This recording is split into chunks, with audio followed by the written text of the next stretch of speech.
Hello everyone and welcome back guys to round 10 of season 3 of the F1 2018 Williams Road to Glory career mode, where we are here today at my home Grand Prix. Yeah, looking forward to this one. If you guys did start the last one at the Austrian Grand Prix, I would highly recommend going back and checking it out. It was a very interesting race. Came down to the wire right at the very end as well, which is obviously really exciting to see. But yeah, moving on then into the British Grand Prix, we still hold firm at the top of the Drivers' World Championship. We've got like, what, a 44-point lead at the top now, if I'm not mistaken. Hashtag 44, hashtag blessed as well. Just got to add that in there. But yeah, moving on into this Grand Prix though, the first time in quite a while, if I'm not mistaken, we haven't actually had an upgrade on the car though. We've still got 2 parts on the Aero that are going to be ready for Germany, and then we can hopefully by then put the final upgrade on the aerodynamics department of this car ready for Season 4, obviously.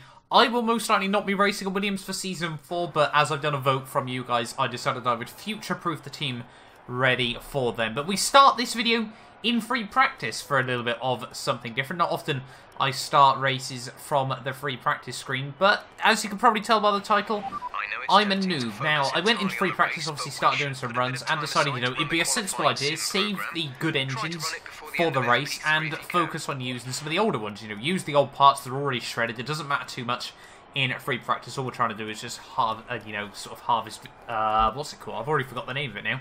Harvest some resource points, that's the one, overall at the end of the session there. And as you can see, I quit out, you know, did a couple of good runs, got some points on the board, everything like that, all ran nice and normal. And then as we moved into qualifying, I realised I've made a bit of a mistake. Now, I forgot, moving into qualifying, that I can't re-put those old, I can't put the newer engines back in once I've moved into qualifying, which is a bit of an issue there. So I'll be completely honest, I realised as soon as I started my qualifying run. As you can see, we'll go out onto the track now. You know, at this moment in time, I'm thinking all fine and dandy, planning on what I'm going to try and do, where I'm going to, well, see how roughly where I feel I'm going to be in terms of the pace. You know, I want to try and get it on pole for my home Grand Prix. And as we come through, ready to start my first flying lap of the session, you can instantly just hear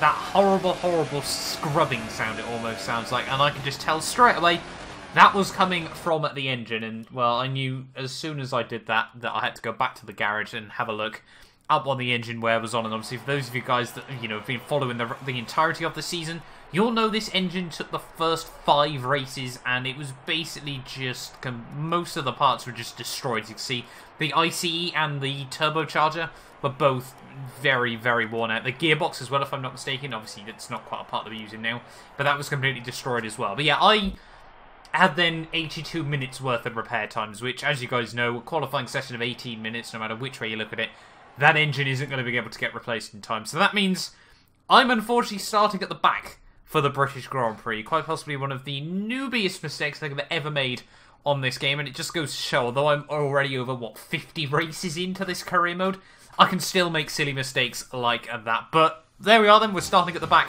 for the British Grand Prix. Let's just try to put that behind me and move into the race. We're right back where it all began. The very first World Championship Grand Prix was held here at Silverstone in 1950, with Giuseppe Farina taking the top step of an all-Alfa Romeo podium. He earned 9 championship points that day on his way to the inaugural title. His winning total at the season's end, just 30 points. My, how times have changed. So let's see who can reach the top step of the modern podium today. The 3.6 miles of the Silverstone circuit in Great Britain is hallowed ground to the Formula One faithful. We have 18 corners that wrap around this former World War II airbase, and some good passing opportunities at the end of the DRS zones on the Wellington and Hangar straights.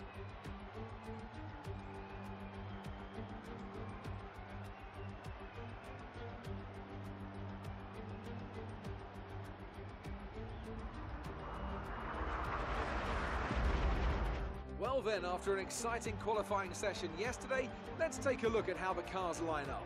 Sebastian Vettel has a clear track ahead of him today. He starts in pole position, with Esteban Ocon alongside. Looking down the rest of the grid, we have Raikkonen, Hamilton, Lance Stroll and Bottas, Perez, Sainz, Hülkenberg and Daniel Ricciardo, Leclerc, Gasly, Marcus Ericsson and Alonso. Van Dorn, Hartley, Max Verstappen and Roman Grosjean, Magnussen and the Professor. And with lights out just moments away, it's time to go down to the track. Okay, I know it's your home Grand Prix, but treat it like any other race. Don't take unnecessary risks. So here we are then, guys, on the grid, ready for the British Grand Prix. And as you can see, changing conditions for this one, something we certainly have not had all too much in Season 3 so far there. But yeah, changing conditions, and this left me with a bit of a gamble. You know, I was sort of sat on the grid trying to wonder what strategy I could go with. The hards could definitely make it through to the rain, but they are absolutely horrific. You know, there's a reason they only use the hards here at Silverstone. You know, you just don't want to use them whatsoever. And then I thought, you know, mediums to softs, but I didn't really think the mediums would sort of make it. So I went in the end for a soft strategy there. Obviously, that would hopefully take me all the way through to the rain, you know, right towards the very end of the race there. And that is what I've gone with. But here we are then on the grid, ready for the British Grand Prix. My home race, it is 5 lights and it's lights out. And away we go. They're starting right from the very back of the field. And as you've come to expect, an absolutely horrific start by myself there as well. Coming in towards turn 1 there, you know, just going to try and keep it nice and tidy there around the outside of Kevin Magnussen here. Maybe up the inside of Grosjean as well. And we're not going to try and dive all too many cars off the start here. Try and hang Grosjean out to dry there. Have a look to the outside of Max Verstappen, you know, just everyone sort of concertinaing up through those first few corners there. We have kept it clean, we have kept it tidy, and now we're past both of the Haas cars there off the start of this race. So semi-decent start there now, up into P18 off the launch, up the inside of Max Verstappen there. A little bit of a late diving lunge there as he just completely squeezed me out over the curb, so we almost lose the back end into him as well there. That could have been a whole lot worse than it really was there. Verstappen slow off the exit of the hairpin there, and we will now move up into P17 of the race. So 3 places made up of the start of my home Grand Prix here, and obviously really, you know, as we've shown in recent races, you know, we definitely have got the potential to, you know, carve our way right the way through the pack. This Williams is, I'm pretty certain, the Williams is further away from the second best car than the rest of the field combined. So, you know, the gap between 1 and 2 is bigger than from 2 to 10 overall, theoretically, obviously, which just goes to show how strong this Williams is. But obviously Silverstone as well, from past experience, is a very strong track for the AI as well. You know, they are very, very quick around here relative to a lot of other race circuits, obviously, on the Formula 1 calendar. So we do have to watch out for that as well. You know, the AI are very, very strong, so we might struggle to get through the field as quickly as I would like here. Hopefully, you know, with the changing conditions at the end, we have sort of gone with the right race strategy for this as well here, obviously, because it is important that, you know, we are ready for those wets right towards the very end, but we want to be as quick as possible up to that point here. But now onto lap 2, all over the back of Brendan Hartley. We're going to send it up the inside through turn 3 there, a little bit, sorry, through turn 4 even.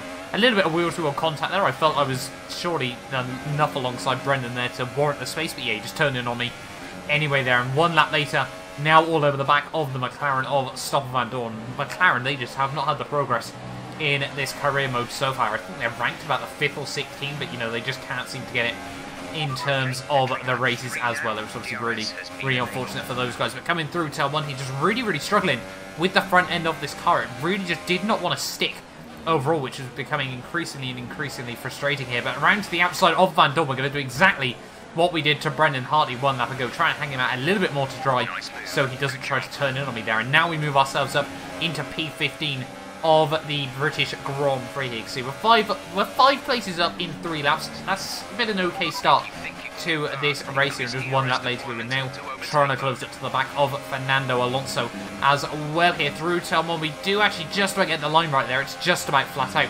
with this setup. Yeah, as I said, really, really struggling for front end bite. But once again, we're going to do what we like to do here. You know, we got to make the moves work in any which way possible there. And now up into P14 of the British Grand Prix here. Now all over the back of Marcus Ericsson by the end of that lap. We were really, really starting to hang on to, as you can see on the minimap, basically a huge train right the way from P2, which I think is my teammate Lewis Hamilton, all the way down to, well, behind me, probably to the McLarens as well here. So very, very interesting. Sebastian Vettel, he had just bolted there as soon as I'm talking about that. Ericsson breaks a lot earlier than I was expecting. A little bit of wheel-to-wheel contact, actually, as I thought he'd backed out through the penultimate corner there. But now we're up into P13. The team telling me rain is coming in about 10 minutes time here, so maybe this set of the soft compound tyres worked out really well. Not that line through turn 1 there. That certainly had not worked out as well as I would have hoped there over the AstroTurf on the entrance to turn 3 there. We do move back past everyone else, but Rixon, I felt it'd be a little bit,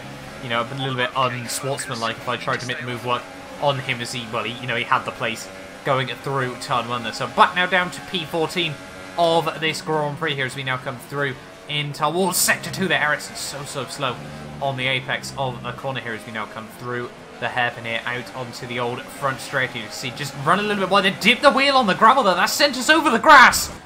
And we're in the wall and out of the British Grand Prix. I have no idea what that was all about there, but I'm going to have a look at this from all sort of the different replay angles here. You can see coming through the hairpin, what does happen here? I think I opened up the steering lock just a little bit too early there. Dipped the wheels out on the gravel there. Thought after that first save, you know, we had the car all in shape there, but just on the grass, it snapped out again on me for a second time there. You can just see coming through the corner once more there. Dipped the wheel on the gravel, obviously, and then when it straightens out that first time, I really thought I'd saved it at that point, but on the grass, once again, it really just went against me once more there. You can see we just completely, cleanly ripped off that rear wheel there. I think we completely took it off the tethers as well. Side impact on that tower. Yeah, just no chance it's standing from that one there. Fortunately for me, the tire does actually stay very, very close to the car. We almost collect Fernando Alonso as well there. But yeah, very, very lucky. I think that's the brake duct stuck in the rear of the wing there. So yeah, not really too sure what to make of that one. And yeah, as I said, you know, the first time it snapped, I thought I'd been able to get it saved after that, but clearly not there. It just on the grass, it went again from myself. You can see where it straightens up. I think I've got it, and you know, bringing it back to the road there, but then the rear end just snaps, and that leaves me on a collision course with the barrier there. Lucky that, you know, we only really sort of took out that rear quarter. It honestly reminded me of Felipe Massa in 2014, if I'm not mistaken, but Kimi Räikkönen had that big crash and he had to take evasive action as well there. But whatever way you look at it, we are out of the British Grand Prix, and honestly, with all the qualifying mishaps and everything like that, it's just a weekend to just completely forget, try to completely write off. I'm very, very frustrated with that result at the end of the day. It's a well-deserved victory for Williams then after that breathtaking Grand Prix. So, Ant, how exactly did they set themselves apart from the pack today? Well, I think the track conditions just really suited their car today. Wind, track temperature, you name it. These cars come alive when the tyres are just at the right temperature. So the more easily you can keep them there, the better your race tends to go. And that's exactly what happened. Their car just looks so comfortable out there. And I can see our drivers making their way out now. It's been a sublime team performance, and it's the culmination of a lot of hard work. Williams are your winners today.